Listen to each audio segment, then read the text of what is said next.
Okay, well, we are continuing our sermon series we've been going through called Thrones.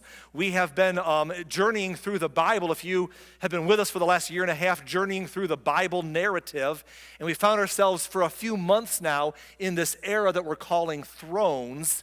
And the deal with Thrones is it's the study of Israel's kingdom in the Old Testament times, Israel's kingdom. After the death of King Solomon, the kingdom divided into two, the north and the south. A couple weeks ago, we saw the northern kingdom come to an end. They were conquered. They were done for. There is no more northern kingdom right now. There's only what we call the land of Samaria. But the southern kingdom is still intact for now. And we're going to continue a couple more weeks. We're almost done with this little mini-series of the scriptures here. But right now we saw 2 weeks ago that in the south, a new king arose whose name was Hezekiah. Hezekiah was a reformer. He took the mess his father left behind and fixed it.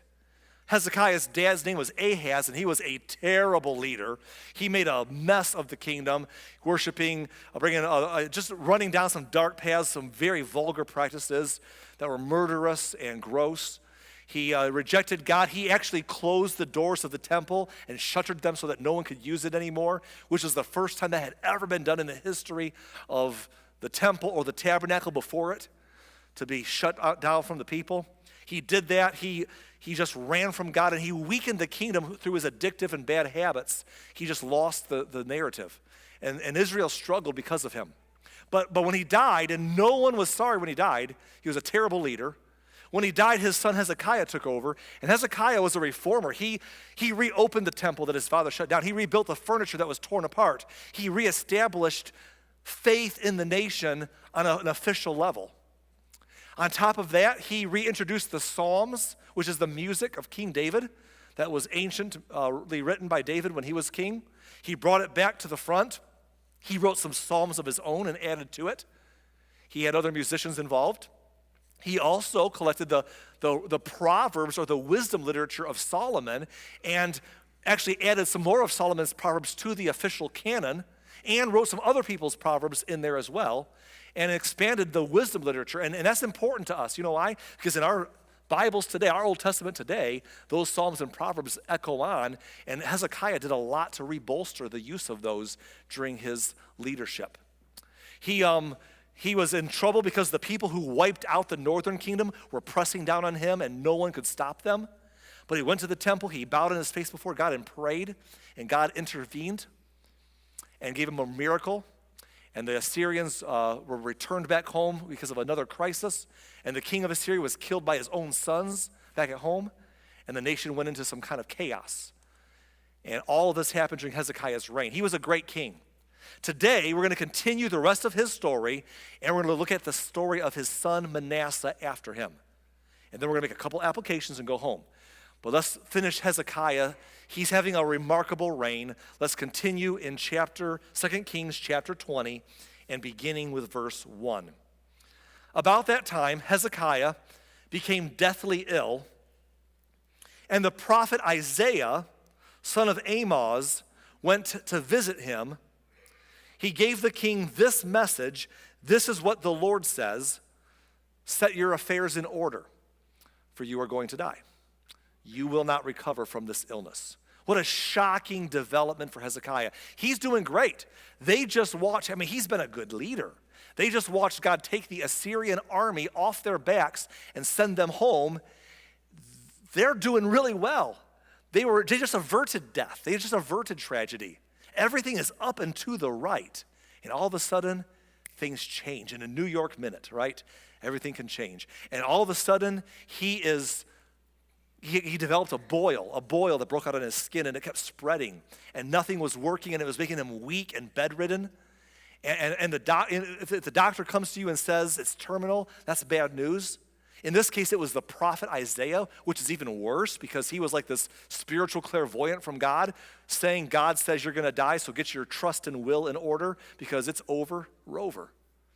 And Hezekiah is shocked to hear that just at the peak of his young kingdom, 15 years into his reign, he's about to die. In verse 2, it says, when Hezekiah heard this, he turned his face to the wall and he prayed to the Lord. Hezekiah was always known to pray. Last time, he went to the temple and prayed before the Lord in the temple when the enemy nation was attacking them. But now he's too ill to get out of bed, so he prays where he's at by facing the wall. But here's the point. It doesn't matter in what posture you pray or in what place you pray. It's the person we're praying to. It's God who we're talking to, and he hears your prayer wherever you are. And so Hezekiah prays from his own bed of illness. Here's what he says in verse 3. Remember, O Lord, how I have always been faithful to you, and I have served you single-mindedly, always doing what pleases you. Then he broke down, and he wept bitterly. Can you imagine? I mean, what a shocking set of news to be given. Like, God, I thought I was doing well. I thought we just turned a corner as a nation. Things are going well. God, why now? And he's weeping bitterly. He's breaking down. Verse 4. But before Isaiah the prophet had left the middle courtyard, this message came to him from the Lord. Go back to Hezekiah, the leader of my people. Tell him, this is what the Lord, the God of your ancestor David, says. I have heard your prayer and seen your tears. I will heal you. And in 3 days from now, you will get out of bed and go to the temple of the Lord. That's a beautiful passage, and it brings some mixed emotions out of me as I read it, maybe out of you. On the positive side, how cool to see God answer prayer. But at the same time, I look at that and I'm thinking, how many times have I known someone that I've prayed for, that you've prayed for, that we've cared about, for God to heal them, and they didn't get that answer. They didn't get that experience.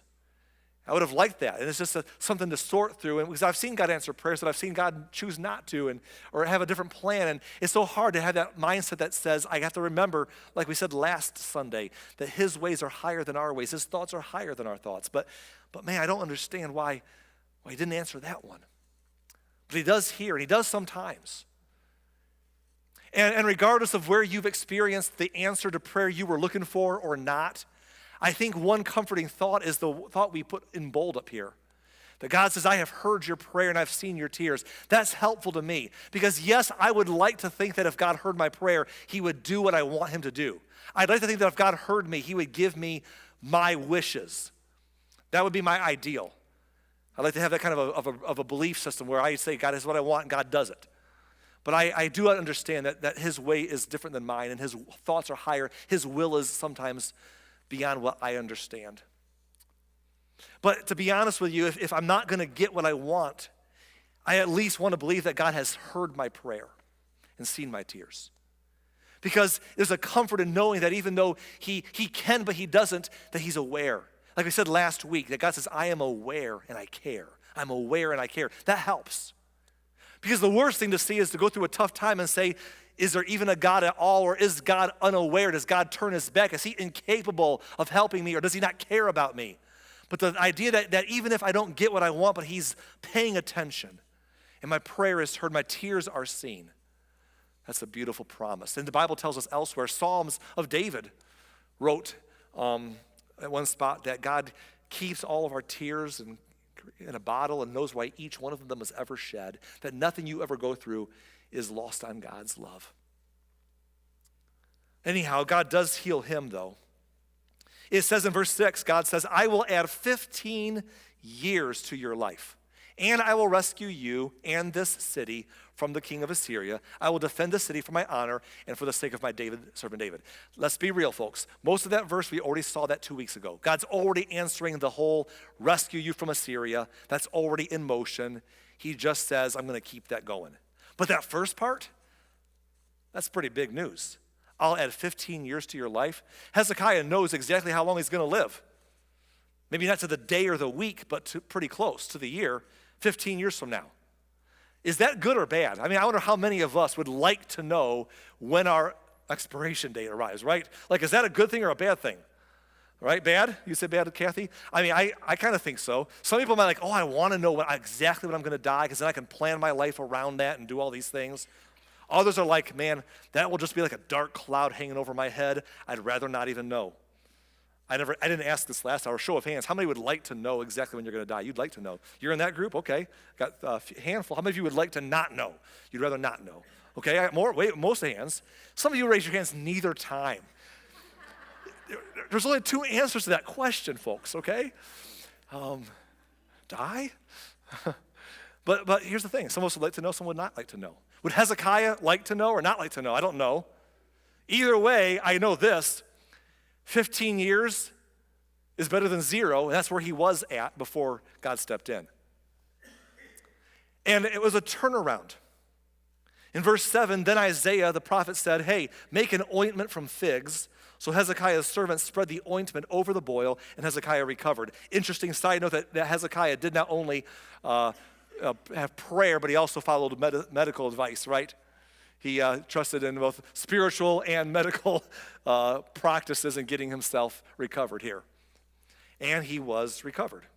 And I would love to tell you folks today that Hezekiah's life continues to be awesome because he has been an awesome king so far. But I got bad news for you. He kind of turns here. And I don't know what changes. I don't know if it was the confidence that he has 15 years and nothing's going to stop him now. He's rich, he's going to live longer, and his enemy nation's gone. I don't know if it was that. He got complacent or unhealthy, but something seems to change in Hezekiah at the end. And it happens too many times to people. They're on a good track and then something derails him. Let's read about that together. 2 Kings 20, verse 12. Soon after this, Merodach-Baladan, son of Baladan, king of Babylon, sent Hezekiah his best wishes and a gift, for he heard that Hezekiah had been very sick. I need to take a couple minutes here and talk about the setting because it's going to be important for what happens the next few weeks. Babylon is a powerful city, a famous city that's been around. They've been around 1,500 years earlier than this. They've been around for a while. And in ancient times, through the history that we know, they were ebbing and flowing, stronger and weaker. There's been a city and a kingdom around them that had their ups and downs. During this particular time period, while the Assyrian Empire was at its peak, they actually, for a while, controlled Babylon. I don't know if they conquered them like they did other cities or if they just kind of intimidated them into paying some dues, but they had some control over Babylon.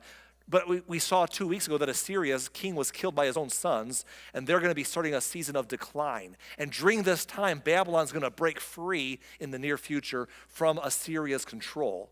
And as Assyria begins to fade, Babylon's going to snatch up all the power left in the vacuum. And Babylon will become, over the next few decades, the next world power. And that's important to our history that we're going to get to later. But right now, they're still not there. And the king of Babylon he hears through his ambassadors or through spies or whatever, that Hezekiah was ill. And then he recovered, so he sends a gift like a good world leader trying to get close to another world leader and make a connection point. And it's smart, right? Even if in a world of war where you're trying to conquer the other team and beat other nations, when you're not strong enough to do that yet, you play nice. Because you don't want enemies all around you, so you're civil. You have ambassadors and diplomacy until you're ready to go to war because you think you're strong enough. And so he's building a bridge and says, hey, Hezekiah, I heard you were sick. Here's my men. Here's a gift. Congratulations on your recovery. Verse 13. When Hezekiah received the Babylonian envoys, and he showed them everything in his treasure houses, the silver, the gold, the spices, the aromatic oils. He also took them to see his armory and showed them everything in his royal treasuries. There was nothing in his palace or kingdom that Hezekiah did not show them. Why? Why would you take another nation coming your way and open up the gates and show them, like, hey guys, yeah, I'm healed and we beat the Assyrians left and we're also rich. Come check out my vaults of money. Like, why would you do that? That's just like dangling, that's like going online to social media and telling everybody that you're rich and giving them your bank account number to check it out for themselves. I mean, he just shows off to this other nation of ambassadors who are going to report back home, look at all our wealth, all the spots we keep it hidden. I want you to see how rich I am. He's bragging. Is he proud? Is he arrogant? Is he just stupid? I don't know. But he shows everything to them. Then they leave. They're like, thanks. Have a nice day. Enjoy the toaster, whatever they brought him. And they went home. Verse 14, Then Isaiah the prophet went to King Hezekiah and asked him, what did those men want? Where were they from? Now, I think Isaiah knew the answer because he was that spiritual, prophetic, vision-seeing guy. He probably knew who they were, right? He's doing what you moms and dads do when your kids did something and you're like, where were you and what did you do? You know the answer. You just want to hear them say it, So he's like, where were those men from? What did they do? And Hezekiah replied, they came from the distant land of Babylon. What did they see in your palace? Isaiah asked. They saw everything, Hezekiah replied. I showed them everything I own, all my royal treasuries. And now Isaiah is about to go into spiritual vision mode, prophetic, clairvoyant mode. And Isaiah said to Hezekiah, listen to this message from the Lord. The time is coming when everything in your palace, all the treasures stored up by your ancestors until now, will be carried off to Babylon. Nothing will be left, says the Lord. He says, here's a little news flash from the future. Babylon is the next big player. You don't see it now, but God's going to let you know now because you may as well know. They're the next big player. And the day's coming beyond your lifetime where they're going to march into this city and take all this loot away that's been here. And that's not the worst of it. He continues. Verse 18, some of your very own sons will be taken away into exile. They will become eunuchs who will serve in the palace of Babylon's king. Now, Hezekiah, just a little history for those who care about this. Hezekiah did not have children yet. He was old enough to have had a lot of kids. Most kings did. But for some reason, records show that he did not have children. And history teaches us, historical documents and records teach us that Hezekiah married, at some point here, he married Isaiah the prophet's daughter, Hephzibah, however you say it. Which, by the way, Hezekiah and Hephzibah, those are some great names right there. If you parents, young people are looking for names for your future kids, mark those ones down. There are possibilities for, your kids will love them later, trust me. But anyhow, this couple, Isaiah's daughter and Hezekiah, maybe when Hezekiah was leaning into God, leaning into prayer for deliverance, he got to know the prophet, and they got to know his daughter, and they thought, oh, she's fine. And then they got married. But they don't have kids. He has no kids that we know of yet, but records show he has one later, and then maybe several. But when it says his sons will be taken away, it doesn't necessarily mean his sons. It could mean his descendants, his grandsons as well. Your future generation. Sometimes sons is used in the Bible back then to refer to just your future posterity. Okay? But some of your very own sons will be taken away into exile. They'll become eunuchs. Now, I won't discuss what that means to become a eunuch. We won't get into that right now.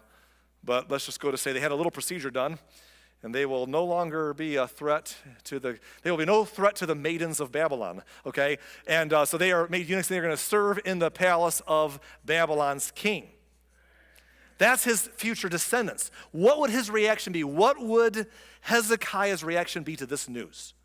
Maybe his reaction could be, oh, I'm so sorry I showed those guys my treasures. I had no idea that they could be spying out my future wealth. That was a mistake, and I'm sorry, right? Or maybe his reaction could be, hey, I'm going to pray and ask God to change that story. Well, God said it's going to happen. But God also said Hezekiah was going to die. And he prayed, and God answered that prayer. God changed his mind there. Maybe I can pray, and God will change his mind for the sake of my children after me someday. Right? Those would seem like reasonable reactions by Hezekiah. But that's not what he says in verse 19. Then Hezekiah said to Isaiah, this message you have given me from the Lord is good. Excuse me? It's good? I'm pretty sure that message was anything but good. Why would you say that? Here's why. For the king was thinking, at least there will be peace and security during my lifetime. Wow. There it is. There's that side of ourselves that can show up that we hopefully don't have, or when it shows up, we bury it, but boy, he just owned it. Well, I would never say something like that. Well, he didn't say it either. It says he thought it. How do we know what he thought? Because Isaiah the prophet was there. He wrote about it in his book of, spiritual. He knows everything right now. So, hey, at least it'll be good for me. Here's the thing. It's human for us to be self-centered more than we want to admit we are. You know what's very human? Here's humanity for you. When thousands or tens of thousands of people are suffering somewhere in the world, but I got a raise, everything's great, life is good.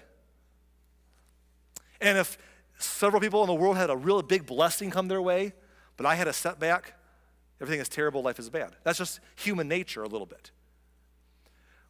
And we have to fight that, hopefully.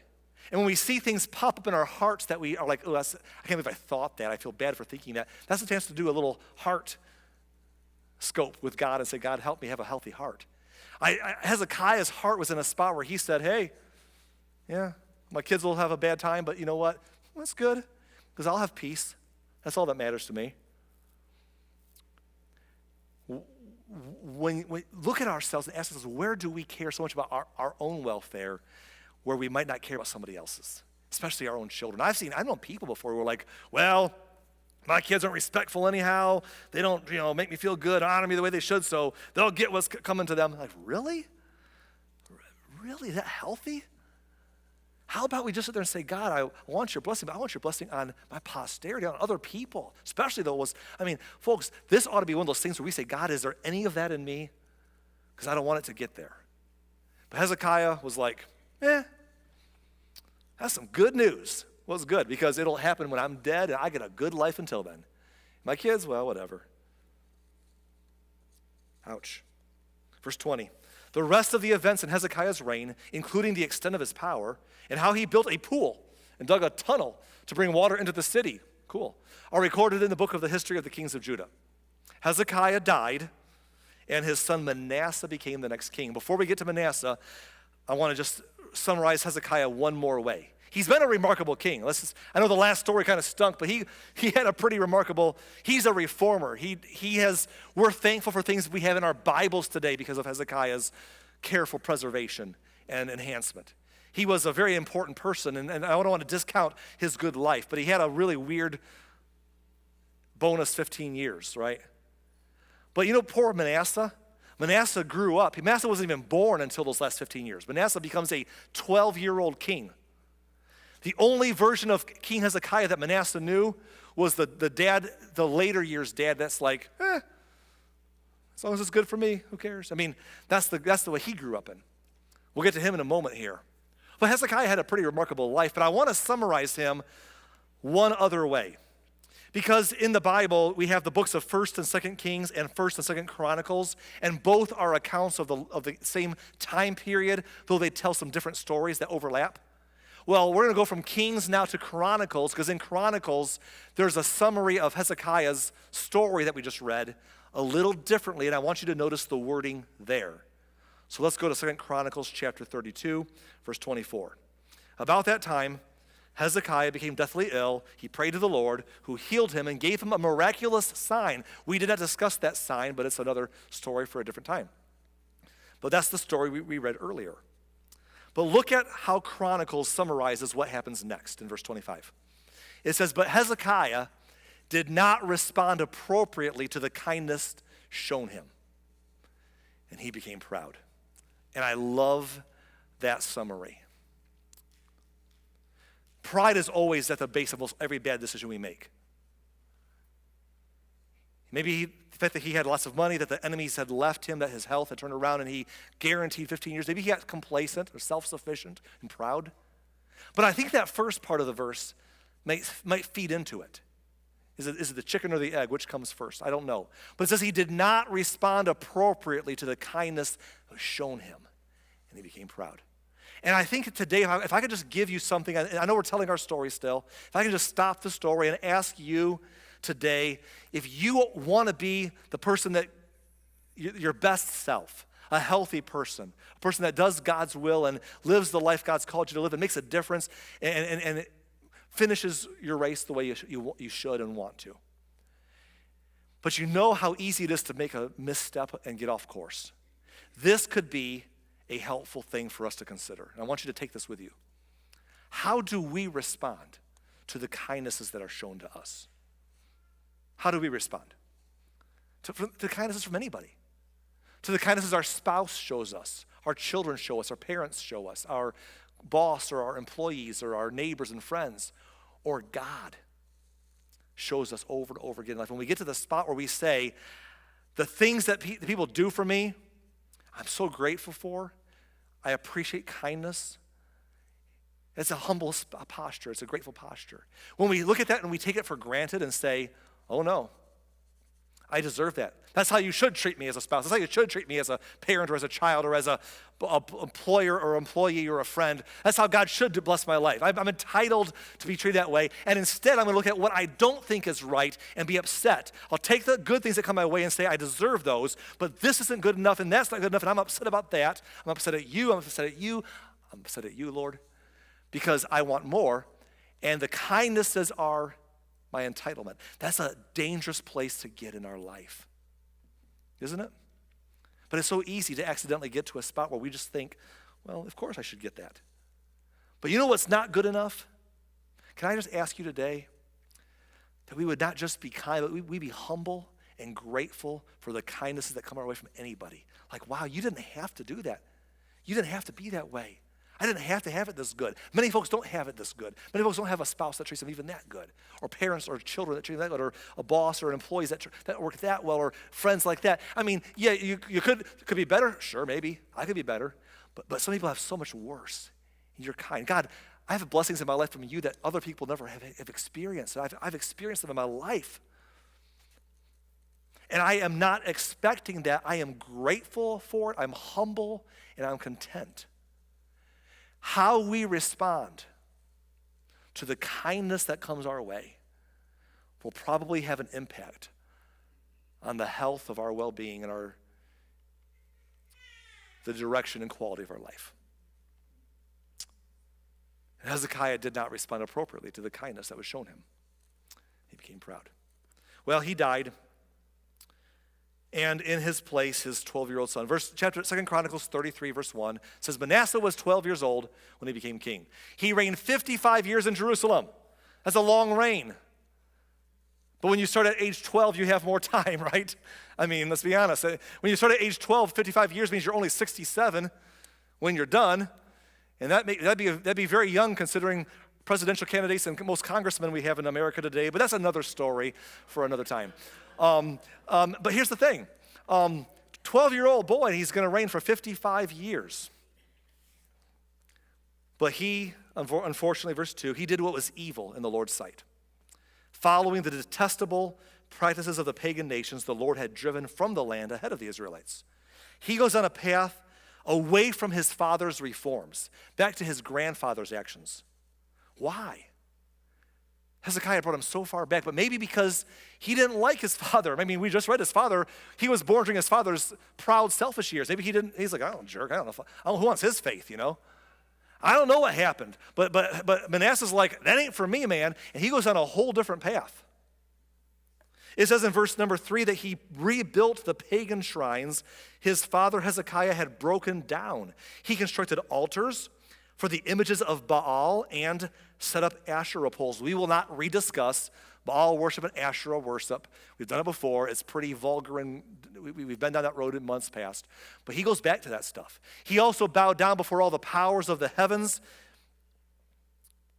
and worshiped them. He built pagan altars in the temple of the Lord, the place where the Lord said, my name will remain in Jerusalem forever. Did you catch that? Let me keep reading and I'll explain. He built pagan altars, verse 5, he built these altars for all the powers of the heavens in both courtyards of the Lord's temple.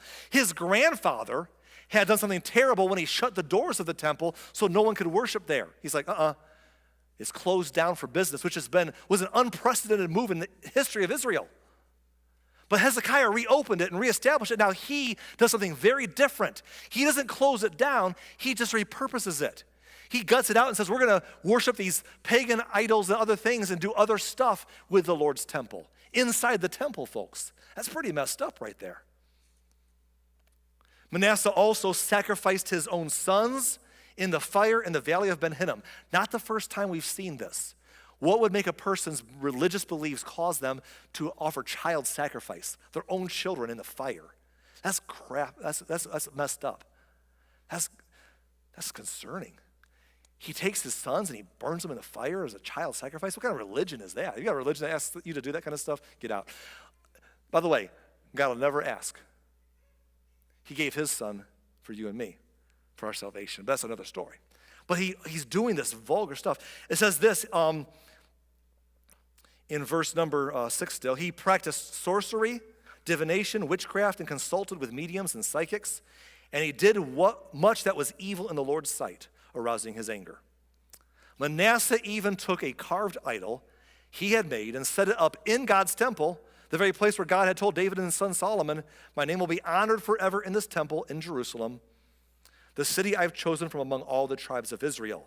And God said, if the Israelites will be careful to obey my commands, all the laws, decrees, and regulations given through Moses, I will not send them into exile from this land I've set aside for your ancestors. In other words, if you'll just follow, trust me, I've taken you from slavery, I've brought you here. If you'll follow my best practices, you'll thrive. But if you don't, it will weaken you. But Manasseh led the people of Judah and Jerusalem to do even more evil than the pagan nations the Lord had destroyed when the people of Israel had entered the land. Now you think that God is just like, fine, ping, you're done, right? But that's not how God works. In verse 10, it says, the Lord spoke to Manasseh and his people, but they ignored all his warnings. God tried over and over again to reach them and say, hey, this is not the way to live. These are not best practices. This will weaken your life. This will weaken your spiritual development. This will weaken your nation. This will weaken your whole life. Don't do that. But they ignored it. They ignored his warnings. They ignored his loving attempts to bring them back to a better life. Verse 11, so the Lord sent the commanders of the Assyrian armies, and they took Manasseh prisoner. They put a ring through his nose, bound him in bronze chains, and led him away to Babylon. This is a pretty big deal.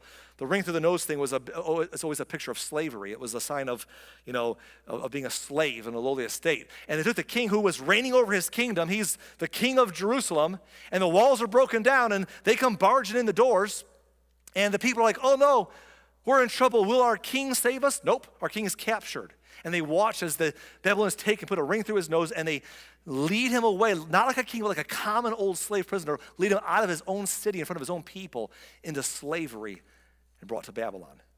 Talk about humiliating, degrading, and emasculating. He's led away in front of his whole nation as a prisoner. Well, that's okay. He got what was coming to him, didn't he? Jerk. But while in deep distress, Manasseh sought the Lord his God and sincerely humbled himself before the God of his ancestors. Can I give him some props to Manasseh here? You know how hard it is for some of us to turn to God when we're in a bad spot? Because we feel unworthy. Have you ever been there before where you said, man, I don't want to pray because I'm like, I got myself into this mess. Like, how hypocritical of me to blow God off and ignore him, and then when I'm in trouble, call to him. I don't want to pray. I made my bed. I've got to lie in it, right? That's the devil in your ear, man. That's the bad advice. That's your own insecurity talking. That's not God's voice. God tells us to draw near to him, and he'll draw near to us. And Manasseh, he's been on a very bad, he has had no use, but now he's all of a sudden saying, God, it's me. Yeah, that guy. Yeah, I know I did all this and I did that and I did all those other things we won't read. Let's not hash over the past, Lord, But yeah, it's me. And he humbles himself and turns to God, which many never do. And God would be like me perhaps, or maybe be like you. He'd be like, well, that's too bad. Is someone calling? Because I don't hear you. Should have listened all those other times I tried to get your attention. Too late now. But that's not how God responds. In verse 13, it says, and when Manasseh prayed, the Lord listened to him and was moved by his request. That reminds me of old Hezekiah, his father, on his deathbed. It says when Hezekiah prayed, God heard his prayer and saw his tears. And now it says about Manasseh that the Lord listened to him and was moved by his request. But there's a difference between these two men, isn't there? When Hezekiah prayed on his bed, he had been an amazing, awesome, righteous, good king. Of course, God heard his prayer and saw his tears. But when Manasseh's praying, come on now, it's Manasseh. Did you read the last few verses? He's been a terrible leader for all these years. He's done bad stuff. And yet God heard his prayer the same way. And here's why. And this is the thing I want you to hear from this part of the story. God doesn't hear my prayer, your prayer, because you're wonderful and you're worthy. He hears it because he is wonderful and worthy, because he loves you no matter what. And when you're doing well, he loves you. When you're doing pretty poorly, he loves you. When you're making great life choices, he loves you and is cheering for you and is proud of you like we are for those who are doing well in life. And when you're making a mess of things in your life, and we all have at some spot, and he comes along and he loves you and he's hoping you'll turn it around, and he hurts for you. But God loves you all the time, and your prayers matter to him, not because of you, but because of you, because he loves you. Because he values you. And Manasseh found the same God heard his prayer that Hezekiah did in his glory days, even though he was praying from a prison in Babylon. And I don't know if he was made a eunuch or not here. I have no idea, because it's the prophecy. But he's had a pretty rough stay. But he turns to God, and God heard him, heard his request. It says in the rest of the verse that the Lord brought Manasseh back to Jerusalem and to his kingdom, and then Manasseh finally realized that the Lord alone is God. So he has a whole come to Jesus moment, right? He has this whole wow moment of his life. And I want you to think about this. Well, first of all, the throne. Who was on the throne while he was gone? How long was that anyhow? We don't even know how long that was exactly. Do they have an interim king? Vice king? I don't know. Someone was running the country. He shows back up and he's like, I'm back, guys. Awkward departure. Been a rough stay, but I'm back. And they gave him the throne back. But this time, he's a new man. And here's what I want you to notice. Unlike his father before him, Manasseh will respond appropriately to the kindness that's shown him. It says without reading the next few verses, it says that Manasseh would rebuild the walls of the city. I keep getting the wrong names here. Manasseh would rebuild the walls of the city and re-strengthen. He would send military. He'd raise up the military to guard the cities of Jerusalem and Judah all over the country. And not only that, but in verse 15, Manasseh also removed the foreign gods and the idol from the Lord's temple. He tore down all the altars that he had built on the hill where the temple stood, and all the altars that were in Jerusalem. He dumped them outside the city. In other words, here's what he does. He comes back home and says, that's the old me. All the things that were a part of my life before that were pulling me down a bad direction, all the junk in my life that I'm ashamed of now, that was part of who I was but not who I am anymore. It's gone. He takes it all outside and he dumps it out the city and says, it's behind me now. It's a new day. I'm a new man, and I'm starting over. He then restored the altar of the Lord and sacrificed peace offerings and thanksgiving offerings on it. He also encouraged the people of Judah to worship the Lord, the God of Israel. These are the same people that he used to do the bad stuff with. He's like, hey guys, yeah, I'm back, but I'm different. Yeah, I found the Lord. You should check it out over here. It's pretty good on the other side. Right?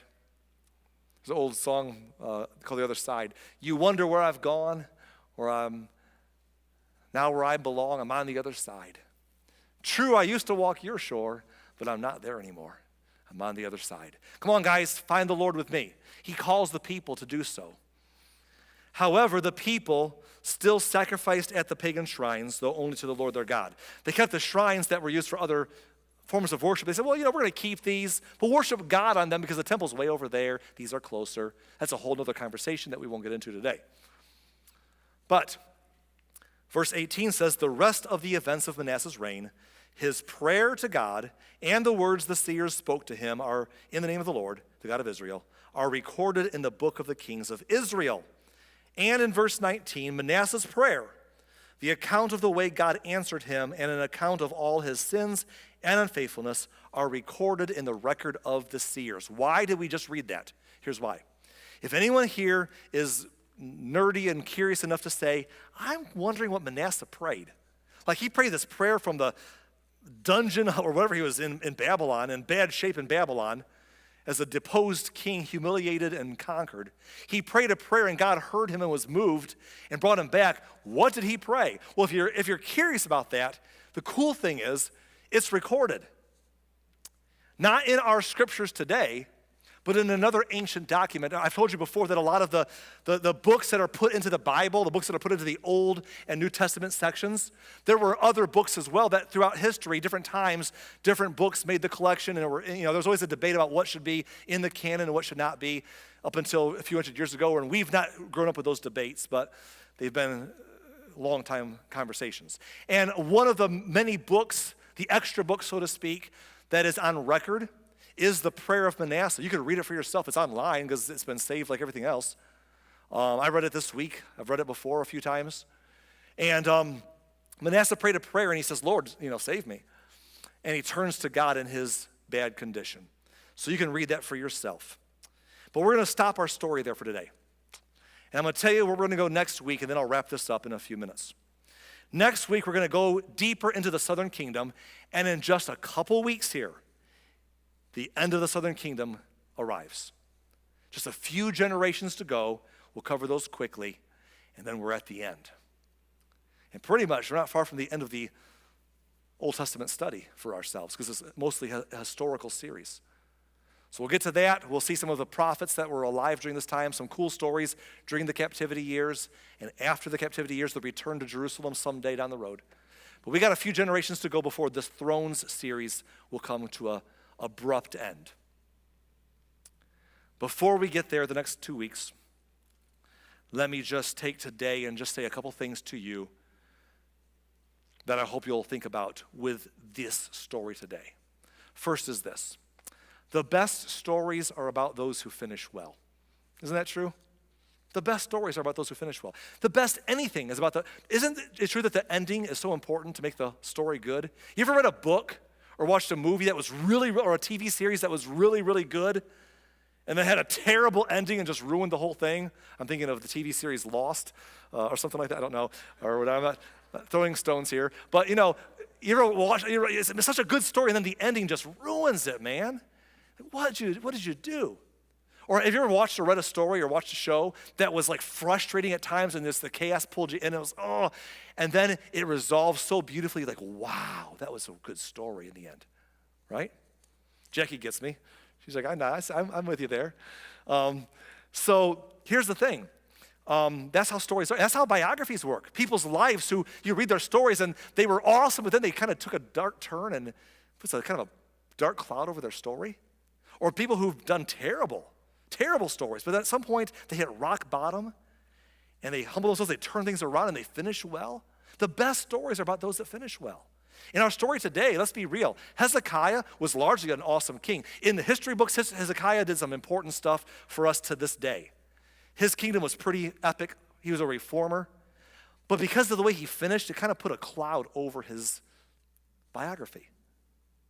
On the flip side of the coin, Manasseh was terrible for most of his reign. Terrible. But then he hit rock bottom. He turned it around. He found his faith, and he finished well. And we find ourselves saying, yay. I'm excited. I like the ending of that story. Now, is it worth it? Is the lesson to say, hey, mess around and just come back, finish well later? Well, no, because we don't know when we'll finish, for one. And for two, ask Manasseh or anybody how much it's not worth it to go down a stupid path of life and, win the stupid prizes that we win. And I've won many of them myself, and so have you probably. It's not worth it. But here's the lesson that I want you to take home with you. Here's the statement. I want you to remember this one. I'm about to give it to you. Just take it with you. Think about it this week, next year, whenever you need it most. And that is this: no matter where you find yourself, determine that you'll finish well. No matter where you find yourself today, determine that you'll finish well. Now, that might be an admonition to some of us, and that might be an encouragement to some of us. If you're doing well so far, you're like, man, I'm doing well. I'm on a good path. I'm making good decisions. I'm investing in my well-being physically, spiritually, mentally. I'm making good choices. Life is bringing me the benefits of that. And yeah, I'm doing pretty well. Great. But how many stories of people that get to a spot where they stop? They stop trying. They decide to try if the grass is greener on a different side of a fence, or they just throw it away, or they get proud, or they get complacent. I don't know what happens to us, but there's so many stories like that in the scriptures and in life. So I want to say this, if you're doing well today, that's awesome, but don't just start well, finish well. Determine that you'll finish well. Stay the course. Live a life that your story will be a good one in the end. And maybe you're here today and saying, Arlen, I did not start well. Or maybe I started well and then I went wee off the edge of the ravine, I mean, it's not good, okay? Here's the thing. Wherever you are, determine that you'll finish well. Come to like Manasseh. Come to a spot where you say, I can't change what's happened. I wish I could. It wasn't worth it. Hey, it wasn't worth it. But it's a new day. Every page of the book is still unwritten. It's a fresh script. It's a fresh pages to be written on from here on out. I can begin again. I can start a new story from here on out. No matter where you find yourself, determine that you'll finish well.